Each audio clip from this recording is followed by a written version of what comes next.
Hmm. Top performer? Has to be Jemmy, no? It means did well also. Wyatt also.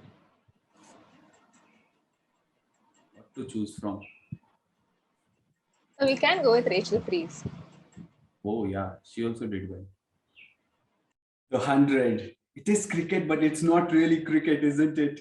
A bit of tweaks in the rules, but it's also probably the next big thing as many are suggesting. So we thought that on the outside view presented by Fast and Up, we'd review the week gone by in a bit of a different way. So let's get down to it, shall we?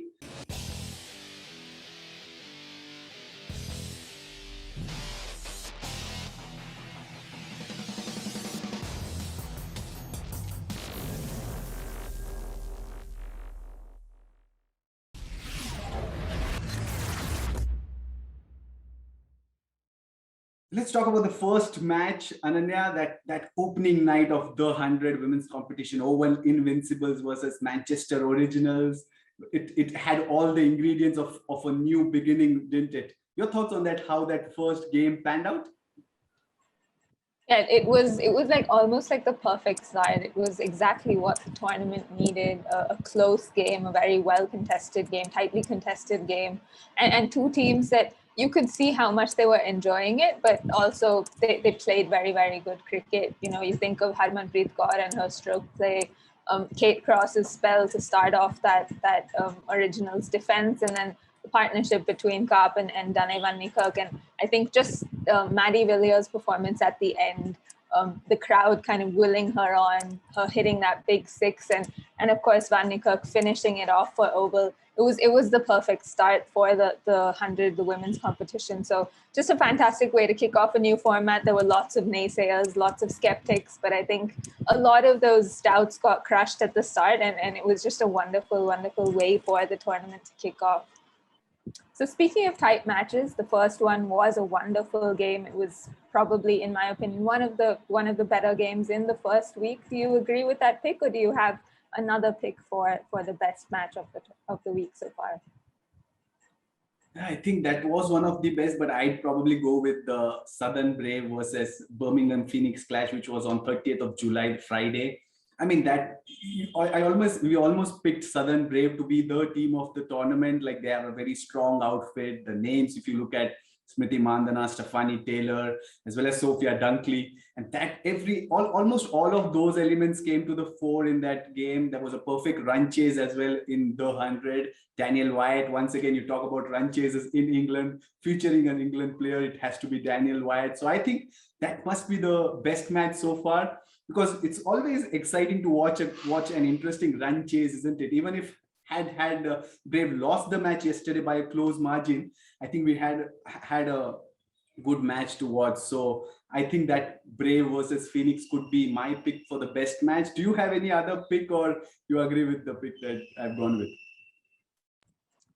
I do agree with your pick, but I think one game that comes, I suppose, close in terms of it was also a run chase is that Welsh Fire versus Northern Superchargers game, and I think that takes us nicely into looking at the top performers, because again, that game was all about one batter. It was about my pick for the top performer of the week, Jemimah Rodrigues. I mean, she came into this tournament under so much pressure.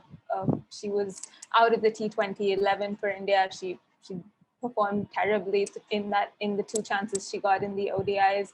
Was not amongst the runs, hasn't been amongst the runs for a while. So there were so many questions around her. But the fact that she came in and started the tournament with a bang, 92 not out when her team was back against the wall, 19 for 4. I think at that point I just thought, oh, Northern Superchargers aren't going to get anywhere near this total. Welsh Fire against the odds, may find a win here. But Jemimah Rodrigues was excellent, 92 not out. I mean, I don't think she could have found a better way to start the tournament. And then, to back it up with another half century, a bit lucky, sorry.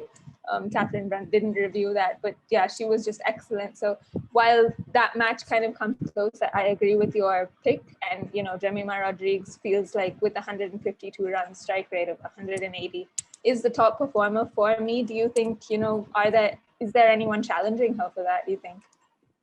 I think there are picks in isolation. You talk about Wyatt Sinning on Friday. You talk about Rachel Priest's knock as well. Laura Kimmins, I mean, that was a terrific knock. We talk about her strike rate ahead of the tournament as well.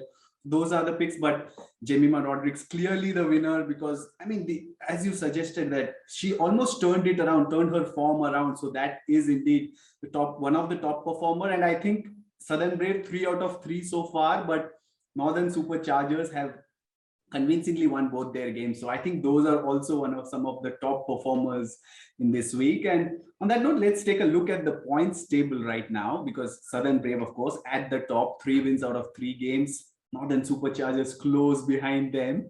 That takes us to the disappointments of the week. Ananya, Trent Rockets could be one. There's Welsh Fire who are at the bottom of the table. We are only about 8 days from the start of the tournament. So who do you go with for the disappointments of the first week? Well, I mean, look, honestly, I know Welsh Fire are at the bottom. They haven't found a win yet. Neither have Manchester Originals. But I feel like when you look at that Welsh Fire squad and the people they lost, if you think of Meg Lanning, I think you look at the replacements and you just weren't convinced that they would challenge for the top 3. So, as much as I kind of expected them not to do as well, I think the biggest disappointment this week for me has been Trent Rockets. You look at that squad: Natalie Siva, Catherine Brunt, Catherine Bryce, Sammy Joe Johnson, Rachel Priest. There's so many big names, so many accomplished T20 players. And I know this is a different format. Teams are taking time to get used to the different tactics and, not changing ends after every 5 balls and things like that. But I think Trent Rockets have been a slight disappointment. Played 3 games, lost 2. I feel like they should be one of the table toppers just because of the names. They have such a strong side on paper. I think they just haven't quite got their combinations together, haven't figured out who to play well. And I think they've been one of the bigger disappointments, and they have big hitters as well, so you just assume that they'd be amongst the top. But speaking of big hitters, there's another one who hasn't quite had the start that she would have wanted in this tournament. Shafali Verma hasn't gotten off to the best of starts. Your take on her performances so far? A bit surprising because she was in good touch in that India-England series as well. So in that respect, her failings so far have kind of been one of the disappointments of the week, especially given that she has no pressure in this tournament. There's no kind of you aren't playing for the country. It's just another franchise team. 100 balls, just go out and smash it, kind of a format. And there she's yet to come good. But I think we saw first signs of it in that best match that we spoke about, Brave versus Phoenix. Got off to a good start. So probably those are the signs of things to come. Well, then let's look at what's in store in the coming week. One of the battles to watch out for is the Superchargers versus Invincible, because there's Jemimah Rodrigues on one end, and there'll be the South African duo of Marizan Kapa and Shabnim Ismail at the other. So that could be one of the fixtures or the games to watch out for. It's on Saturday, 31st of July. Ananya, what are some of the other battles you're looking forward to? I'm sure you'll be also looking forward to one of these as well. Well, one of the things, and this is probably recency bias, but one of the battles that I'm looking forward to watching is, again, Katherine Brunt versus Shafali Verma. Birmingham Phoenix versus Trent Rockets. It's on Sunday, 1st of August. That's one of the battles that I'm very, very keen to watch. It will hopefully be the turnaround for one of those teams, whichever one manages to win that battle. And then, of course, later in the week on August 5th, that's Thursday, is Harmanpreet Kaur versus Smriti Mandhana, Manchester Originals versus Southern Brave. I think that's also going to be very, very good game. So those are the 2 encounters I think I'm really, really looking forward to this week.